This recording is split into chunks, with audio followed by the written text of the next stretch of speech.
नमस्कार दोस्तों, ग्रामीण कोचिंग क्लासेज के इस YouTube चैनल पर आप सभी का हार्दिक स्वागत है। तो पिछले वीडियो में हम पढ़ रहे थे रक्त परिसंचरण तंत्र, और रक्त परिसंचरण तंत्र में हमने पढ़ा था रक्त समूह RH कारक, और अंतिम जो बात पढ़ रहे थे वो थी रक्त की वंशानुगति। और रक्त की वंशानुगति के बारे में हमें सबसे पहले बताया था बर्नस्टीन ने, और उन्होंने बताया कि रक्त की वंशानुगति आई जीन पर निर्भर करती है। उदाहरण के तौर पर हम देखें कि एक पिता का रक्त वर्ग AB है और माता का रक्त वर्ग O है, तो होने वाली संतान किस रक्त समूह की होंगी? तो पिता AB और माता है O, उसके हम जीन लिखते हैं। AB में जीन है IA और IB। उसी प्रकार O में जीन जो हैं वो हैं IO और IO। दोनों का जब क्रॉस कराते हैं तो हमें कुछ इस तरह से जो रिजल्ट प्राप्त होते हैं, और वो ये हैं कि इसमें हम देख रहे हैं कि IA यानी A रक्त समूह के 2 और B रक्त समूह के भी 2, यानी 50-50% हमें A और B रक्त समूह प्राप्त हो रहा है। तो होने वाली संतानें होंगी या तो A ब्लड ग्रुप की या फिर होंगी B ब्लड ग्रुप की। तो ये हम पढ़ चुके हैं। अब हम पढ़ रहे हैं रक्त के कार्य। तो अगली जो हमारी जो हेडिंग है वो है रक्त के कार्य। रक्त के कार्य। रक्त के कार्य। तो रक्त का पहला कार्य है O2 और CO2 का परिवहन। रक्त है वो O2 व CO2 यानी ऑक्सीजन व कार्बन डाइऑक्साइड का परिवहन करता है। O2 व CO2 का परिवहन करता है। अगला जो कार्य है वो है कि रक्त दैहिक ताप का नियंत्रण रखता है। दैहिक ताप का नियंत्रण। मानव का जो दैहिक ताप है सामान्यतः 37 डिग्री सेंटीग्रेड और 98.6 फ़ारेनहाइट और 310 केल्विन इसे बनाए रखता है। तो दैहिक ताप का नियंत्रण रखता है। उसी प्रकार रक्त शरीर में जल का संतुलन भी रखता है। जल का संतुलन। उसी प्रकार से रक्त जो है वो हार्मोन का संवहन करता है। शरीर में हार्मोन का संवहन करता है, विभिन्न अंगों तक पहुंचाता है। और उसी प्रकार उत्सर्जी पदार्थों का भी संवहन करता है।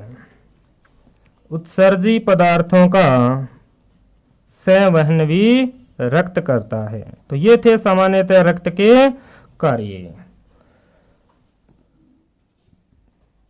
अब हम देखते हैं ब्लड बैंक। रक्त जो बैंक है, ब्लड बैंक। तो ब्लड बैंक जो है उसमें रक्त को संग्रहण किया जाता है, रक्त को इकट्ठा किया जाता है। और रक्त को इकट्ठा करते समय इसे 4.4 डिग्री सेंटीग्रेड ताप पर रखा जाता है। ब्लड बैंक में ब्लड को 4.4 डिग्री सेंटीग्रेड ताप पर रखा जाता है। ब्लड जब वायु के संपर्क में आता है तो रक्त जम जाता है। तो रक्त को जमने से बचाने के लिए उसमें रक्त को जमने से बचाने के लिए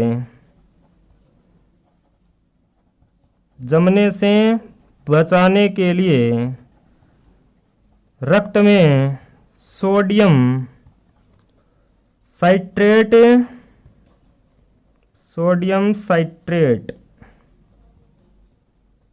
व सोडियम डेक्सट्रेट मिलाया जाता है।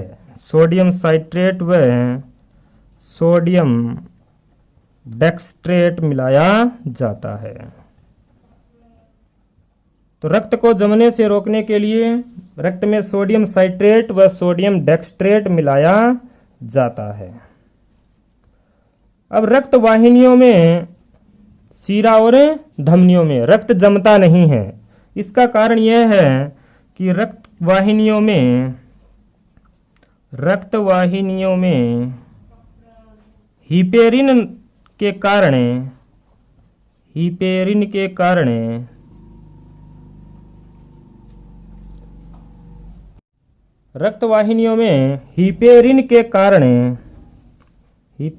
कारण रक्त जमता नहीं है। तो शरीर के अंदर वाहिनियों में रक्त में हिपेरिन पाया जाता है, जिसके कारण रक्त वाहिनियों में जो है वो रक्त जमता नहीं है। और हिपेरिन का निर्माण होता है, जब हमने WBC पढ़ी थी तो WBC में बेसोफिल जो हैं वो हिपेरिन का निर्माण करती हैं। तो ब्लड बैंक में 4.4 डिग्री सेंटीग्रेड ताप पर रक्त को रखा जाता है। रक्त को जमने से बचाने के लिए इसमें सोडियम साइट्रेट व सोडियम डेक्सट्रेट मिलाया जाता है। रक्त वाहिनियों में रक्त न जमे, इसके लिए उसमें हिपेरिन मौजूद होता है। ब्लड बैंक में सामान्यतः रक्त को 21 दिनों तक रखा जाता है।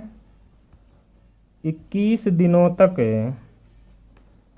रखा जाता है और अधिकतम 42 दिनों तक इसे रख सकते हैं। अधिकतम 42 दिनों तक। तो सामान्यतः 21 दिन तक और अधिकतम इसे 42 दिन तक रख सकते हैं।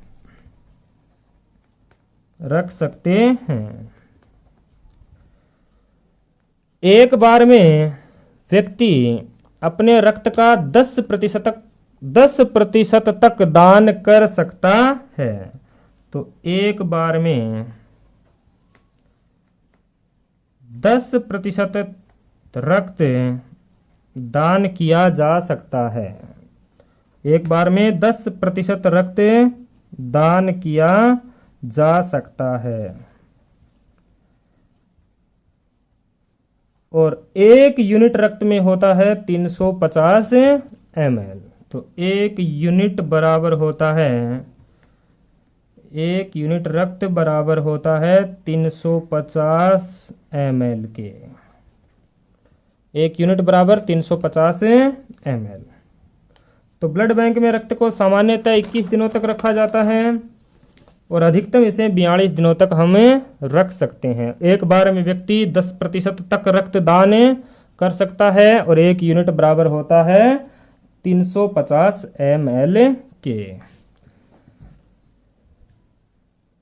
कृत्रिम रक्त की अगर हम बात करें तो कृत्रिम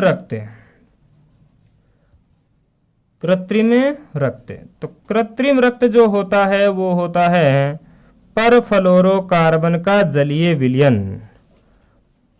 परफ्लोरोकार्बन का जलीय विलयन।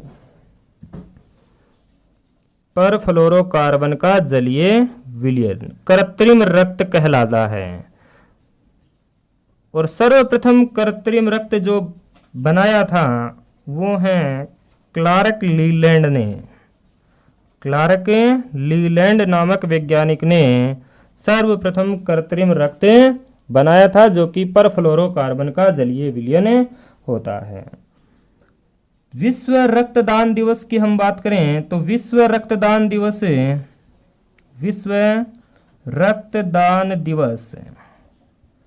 मनाया जाता है 14 जून को।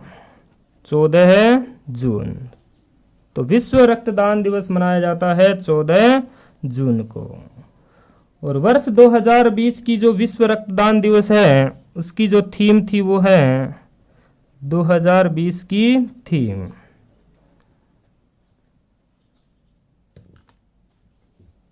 सेफ ब्लड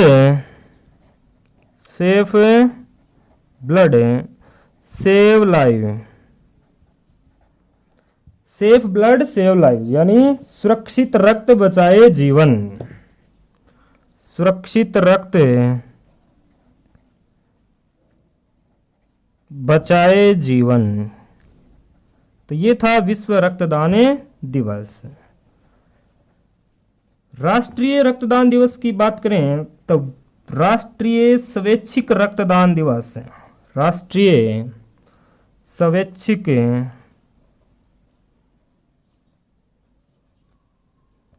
रक्तदान दिवस, राष्ट्रीय स्वैच्छिक रक्तदान दिवस मनाया जाता है 1 अक्टूबर को। तो विश्व रक्तदान दिवस मनाया जाता है 14 जून को, वहीं राष्ट्रीय स्वैच्छिक रक्तदान दिवस मनाया जाता है 1 अक्टूबर को। तो ये था ब्लड के बारे में। अगली हम बात कर रहे हैं वो है हृदय की। तो अगली हमारी हेडिंग है हार्ट। तो हमने रक्त का संपूर्ण अध्ययन कर लिया है, जिसमें हमने रक्त कणिकाओं का, रक्त समूह का, RH कारक का और रक्त की वंशानुगति का हम अध्ययन कर चुके हैं। अब हम हृदय के बारे में पढ़ रहे हैं। तो हृदय का जो अध्ययन है वो कहलाता है कार्डियोलॉजी। हृदय का अध्ययन, हृदय का अध्ययन कहलाता है कार्डियोलॉजी। हृदय का अध्ययन कहलाता है कार्डियोलॉजी। तो हृदय का अध्ययन कहलाता है कार्डियोलॉजी। हृदय की आकृति, हृदय की जो आकृति है वो होती है शंक्वाकार यानी कोनिकल शेप, शंक्वाकार, कोनिकल। तो हृदय का अध्ययन कार्डियोलॉजी, आकृति होती है शंक्वाकार। हृदय की उत्पत्ति, हृदय की जो उत्पत्ति है वो होती है मीजोडर्म से, मीजोडर्म।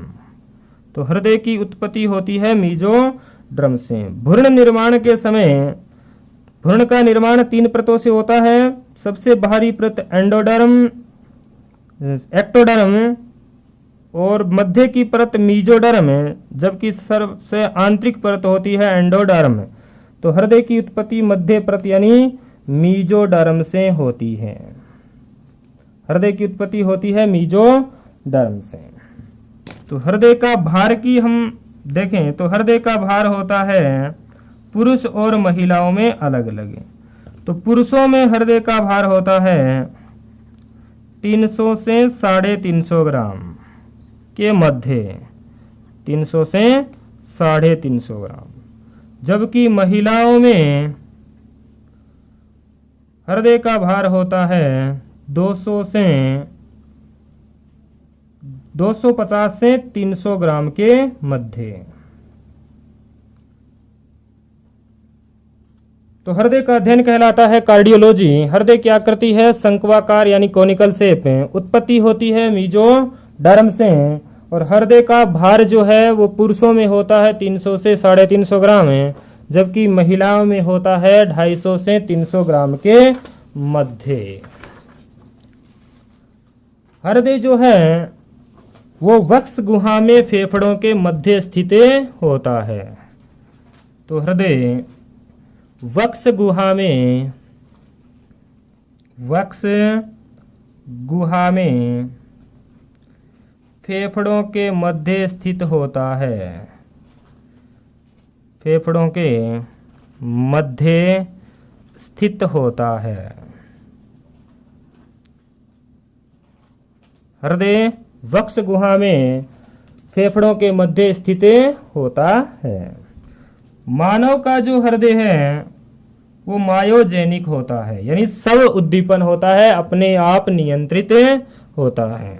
तो मानव का हृदय, मानव का हृदय मायोजेनिक,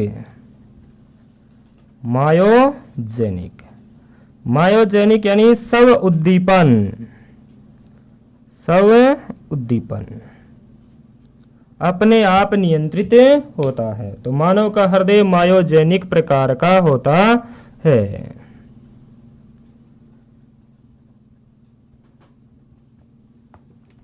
कॉकरोच जो प्राणी है उसमें हृदय न्यूरोजेनिक प्रकार का होता है। तो हम विशेष पॉइंट जो लिख रहे हैं कि कॉकरोच का हृदय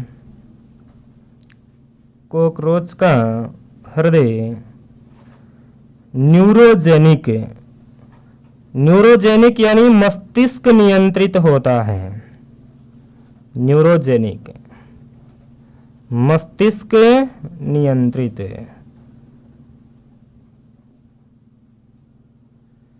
होता है।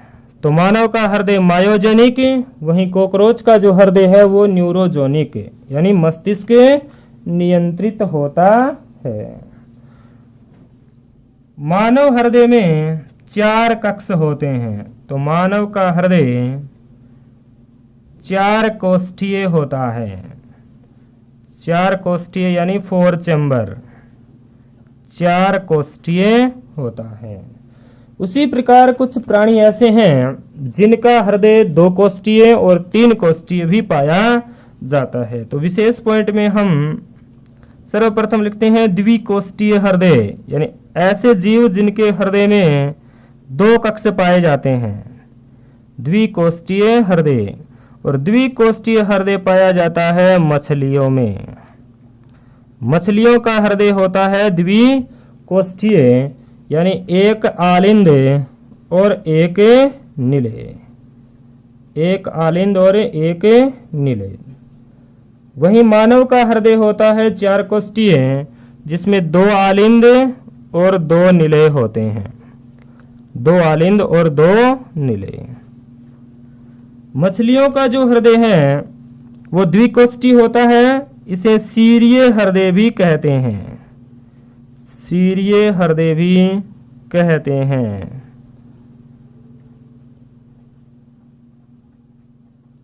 क्योंकि इनमें हमेशा अशुद्ध रक्त बहता है, क्योंकि इनमें हमेशा अशुद्ध रक्त बहता है, अशुद्ध रक्त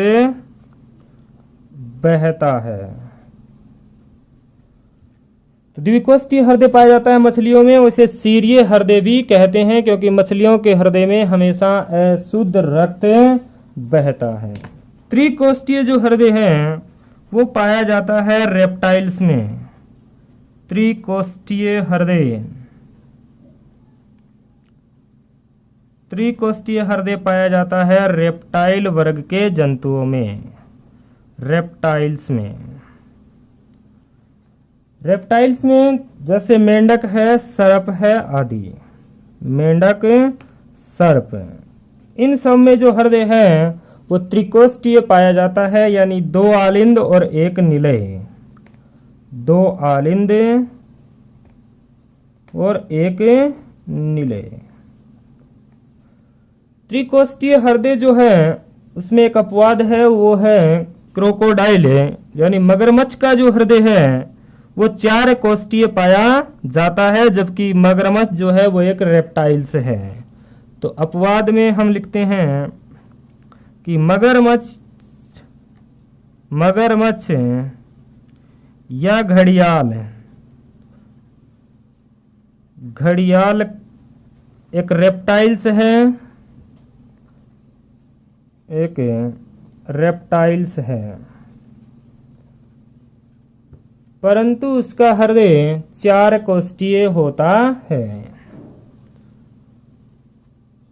उसका हृदय 4 कोष्ठीय होता है, 2 आलिंद और 2 निलय। तो 4 कोष्ठीय हृदय मानव में पाया जाता है और द्विकोष्ठीय हृदय मछलियों में। वहीं त्रिकोष्ठीय जो हृदय है वो रेप्टाइल्स वर्ग के जंतुओं में पाया जाता है। और रेप्टाइल्स वर्ग का एक जंतु है मगरमच्छ, जिसमें हृदय होता है 4 कोष्ठीय। हृदय, मानव का जो हृदय है उसमें 4 कक्ष पाए जाते हैं और वो 4 कक्ष हैं 2 आलिंद और 2 निलय। तो मानव का हृदय 4 कोष्ठीय होता है, 2 आलिंद 2 निलय। तो प्रथम जो इसका चंद्र है वो है आलिंद। आलिंद, ये भी आलिंद, जबकि नीचे के जो दोनों चंद्र हैं वो कहलाते हैं नीले। नीले और ये नीले। दाईं ओर का जो भाग है वो दायां आलिंद और दायां नीले। दायां आलिंद और दायां नीले। और बायां ओर का भाग है बायां आलिंद और बायां नीले। तो हृदय के 4 कक्ष हैं, 2 आलिंद और 2 नीले। दायां भाग दायां आलिंद और दायां नीले, वहीं बायां भाग है बायां आलिंद और बायां नीले। मानव के प्रत्येक सेल्स को रक्त की आवश्यकता होती है और वो प्रत्येक सेल्स जो है वो रक्त से O2 व अन्य उपयोगी पदार्थ जब ग्रहण कर लेती है तो रक्त है वो अशुद्ध हो जाता है। और अशुद्ध जो रक्त है वो सीरा के द्वारा प्रवेश करता है दाएं आलिंद में। तो अशुद्ध रक्त महासीरा के द्वारा, कैसा रक्त है? अशुद्ध रक्त। तो सेल्स से अशुद्ध रक्त महासीरा के द्वारा दाएं आलिंद में प्रवेश करता है। दायां आलिंद से रक्त दाएं नीले में आता है और दाएं नीले से रक्त जो है वो शुद्ध होने के लिए जाता है फेफड़ों में, यानी लंग्स में।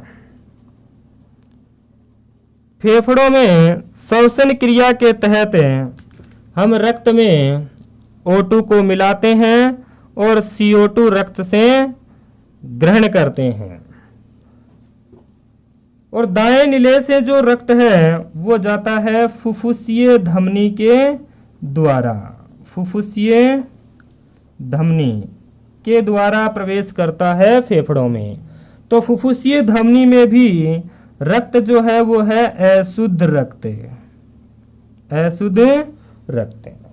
फेफड़ों में जब रक्त में O2 मिलती है तो रक्त हो जाता है शुद्ध, और शुद्ध रक्त जो है वो प्रवेश करता है हृदय में, फिर बाएं आलिंद में। तो ये है फुफ्फुसीय सीरा। तो फुफ्फुसीय सीरा के द्वारा फेफड़ों से रक्त बाएं आलिंद में प्रवेश करता है और फुफ्फुसीय सीरा में रक्त हो गया शुद्ध रक्त। और फुफ्फुसीय जो सीरा से जब रक्त बाएं आलिंद में प्रवेश करता है तो बाएं आलिंद से फिर आता है बाएं नीले में, और बाएं नीले से फिर प्रत्येक एक कोशिका में पहुंचता है। और बाएं नीले से जो रक्त जब प्रत्येक कोशिका में पहुंचता है तो वो पहुंचता है महाधमनियों के द्वारा। महाधमनियों के द्वारा। तो महाधमनियों में भी कैसा रक्त बहता है? शुद्ध रक्त। इस डायग्राम के हिसाब से मानव का जो हृदय है वो 4 कोष्ठी है। 4 कोष्ठी में 2 दाएं भाग हैं और 2 बाएं भाग। तो दाएं जो भाग है उसमें हमने देखा है कि अशुद्ध रक्त से वो भरा रहता है, जबकि हृदय का बायां भाग शुद्ध रक्त में होता है। तो प्रत्येक एक कोशिका में रक्त जो है वो अशुद्ध रक्त जो महाशिरा के द्वारा प्रवेश करता है दाएं आलिंद में, और दाएं आलिंद से फिर दाएं नीले में, और दाएं नीले से फुफ्फुसीय धमनी के द्वारा रक्त प्रवेश करता है फेफड़ों में। फेफड़ों में रक्त शुद्ध होने के बाद फुफ्फुसीय शिरा के द्वारा बाएं आलिंद में प्रवेश करता है, और बाएं आलिंद से बाएं नीले में, और बाएं नीले से महाधमनियों के द्वारा संपूर्ण शरीर में रक्त को प्रवाहित किया जाता है। ये है हृदय का एक चक्र, यानी हृदय साइकिल, जिसे कहते हैं हम हार्ट साइकिल। हार्ट साइकिल, हृदय चक्र, हृदय चक्र। और ये पूरा होता है 0.8 सेकंड में। तो ये संपूर्ण जो प्रक्रिया है मानव हृदय के अंदर हृदय चक्र की ये 0.8 सेकंड में पूर्ण होती है। तो इसमें हमें पता चल रहा है कि हृदय में रक्त जो है वो 2 बार गुजरता है। हृदय से रक्त कितनी बार गुजरता है? 2 बार। तो मानव का जो हृदय है उसमें रक्त का परिसंचरण है वो 2 बार होता है, इसलिए मानव का हृदय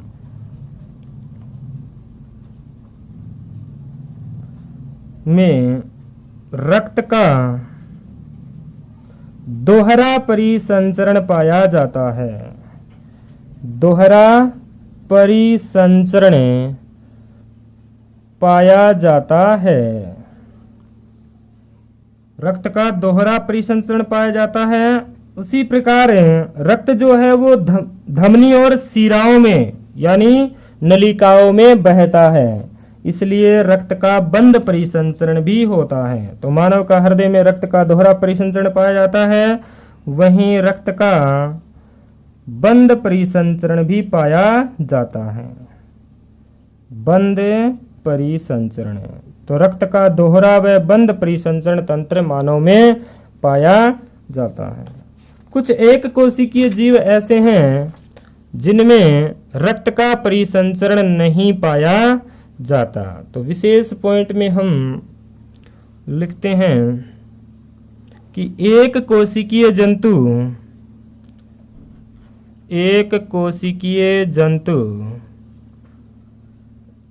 जैसे अमीबा, पैरामीशियम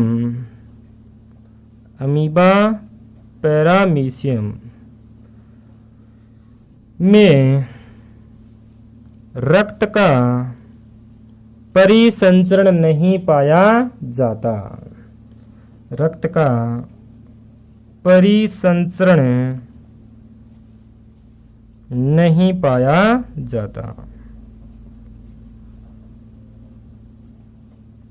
तो एक कोशिकीय जंतु जैसे अमीबा और पैरामीशियम में रक्त का परिसंचरण नहीं पाया जाता है। उसी प्रकार कुछ जंतु ऐसे हैं जिनमें रक्त जो है वो नलिकाओं में न बहकर खुला रक्त बहता है। तो खुला परिसंचरण तंत्र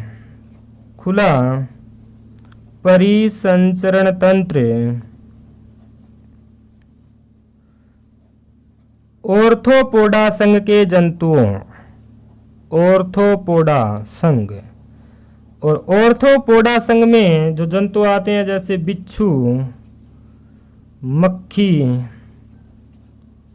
झींगा, केकड़ा आदि जंतु जो हैं वो ऑर्थोपोडा संघ में सम्मिलित किए जाते हैं। तो ऑर्थोपोडा संघ के जंतुओं में रक्त का खुला परिसंचरण तंत्र पाया जाता है। तो मानव में रक्त का दोहरा व बंद परिसंचरण पाया जाता है। उसी प्रकार एक कोशिकीय जंतुओं में रक्त का परिसंचरण नहीं पाया जाता और ऑर्थोपोडा संघ के जंतुओं में रक्त का खुला परिसंचरण पाया जाता है। अब हम हृदय की संरचना का अध्ययन करते हैं। तो हृदय की संरचना कि हृदय जो है मानव का हृदय वो कैसा होता है, उसकी संरचना कैसी है। तो हृदय की संरचना,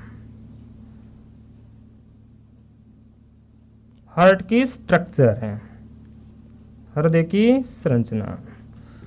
तो मानव का जो हृदय है वो शंक्वाकार होता है और इस आकार से होता है।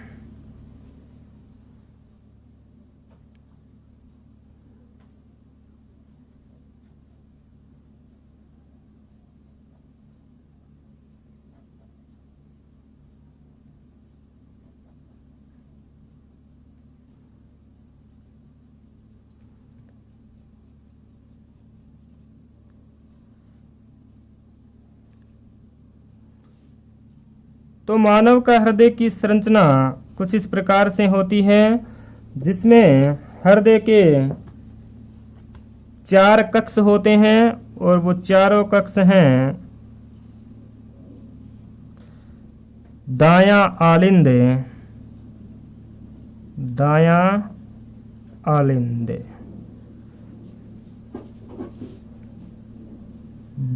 दायां निलय, दायां निलय, ये बायां आलिंद, बायां आलिंद, और ये है बायां निलय। तो ये हृदय के 4 कक्ष हैं। अब मानव से अशुद्ध रक्त जो है वो महाशिरा के द्वारा, तो ये है महाशिरा, महाशिरा, तो महाशिरा के द्वारा दाएं आलिंद में प्रवेश करता है। दाएं आलिंद और दाएं निलय के बीच एक त्रिवलय कपाट पाया जाता है, यानी 3 परत का एक वाल्व पाया जाता है, यानी ट्राइकास्पिड वाल्व। तो दाएं आलिंद और दाएं निलय के बीच त्रिवलय कपाट पाया जाता है, त्रिवलय कपाट, जिसे कहते हैं ट्राइकास्पिड वाल्व। दाएं आलिंद और दाएं निलय के बीच त्रिवलय कपाट पाया जाता है। दाएं निलय से फुफ्फुसीय धमनी निकलती है, दाएं निलय से फुफ्फुसीय धमनी निकलती है जो दोनों ओर के फेफड़ों में जाती है। तो दाएं निलय से फुफ्फुसीय धमनी निकलती है, फुफ्फुसीय धमनी, और ये फुफ्फुसीय धमनी जाती हैं लंग्स में, यानी फेफड़ों में, जहाँ पे रक्त होता है शुद्ध, यानी O2 रक्त में मिला दी जाती है और CO2 रक्त से बाहर निकाल दी जाती है। फेफड़ों से रक्त शुद्ध होने के बाद फुफ्फुसीय शिरा के द्वारा प्रवेश करता है बाएं आलिंद में। तो ये है फुफ्फुसीय शिरा, फुफ्फुसीय शिरा, और बाएं आलिंद और बाएं निलय के बीच एक द्विवलय कपाट पाया जाता है, यानी 2 परत का द्विवलय कपाट, जिसे कहते हैं बाइकास्पिड वाल्व, बाइकास्पिड वाल्व। और बाएं निलय से निकलती हैं महाधमनियां, ये जो हैं वो निकलती हैं बाएं निलय से। तो ये हैं महाधमनियां, महाधमनियां, इनसे रक्त जो है वो संपूर्ण शरीर में चला जाता है। तो ये है हृदय की संरचना। तो हृदय की संरचना में सबसे पहले दायां आलिंद, फिर दायां निलय, उसी प्रकार बाएं आलिंद और बायां निलय। दाएं आलिंद और दाएं निलय के बीच एक 3 परत का वाल्व पाया जाता है जो कहलाता है त्रिवलय कपाट, यानी ट्राइकास्पिड वाल्व। उसी प्रकार बाएं आलिंद और बाएं निलय के बीच एक द्विवलय कपाट पाया जाता है जो कहलाता है बाइकास्पिड वाल्व। दाएं निलय से निकल रही है फुफ्फुसीय धमनी, तो फुफ्फुसीय धमनी के जो शिरा है उस पे पाया जाता है प्लूमेनोरी, प्लूमेनोरी एओर्टिक कपाट, प्लूमेनोरी एओर्टिक कपाट। उसी प्रकार महाधमनियों के शीर्ष पर पाया जाता है एओर्टिक कपाट, एओर्टिक कपाट। तो कुल हृदय में जो है वो 4 कपाट पाए जाते हैं। दाएं आलिंद और दाएं निलय के बीच त्रिवलय कपाट, बाएं आलिंद और बाएं निलय के बीच द्विबलय कपाट है। उसी प्रकार फुफ्फुसीय धमनी पर प्लूमेनोरी एओर्टिक कपाट है और महाधमनियों पर पाए जाते हैं एओर्टिक कपाट। अशुद्ध रक्त जो है वो प्रत्येक कोशिका से महाशिरा के द्वारा प्रवेश करता है दाएं आलिंद में और दायां आलिंद भरने के बाद रक्त जो है वो आ जाता है दाएं नीले में और दाएं नीले में जब संकुचन होता है तो प्लूमेनोरी एओर्टिक कपाट खुलता है। उस वजह से संपूर्ण शरीर को भेज दिया जाता है फुफ्फुसीय धमनी में और फुफ्फुसीय धमनी से रक्त पहुंच जाता है फेफड़ों में और फेफड़ों में शुद्ध होने के बाद रक्त जो है वो फुफ्फुसीय शिरा के माध्यम से प्रवेश कर जाता है बाएं आलिंद में।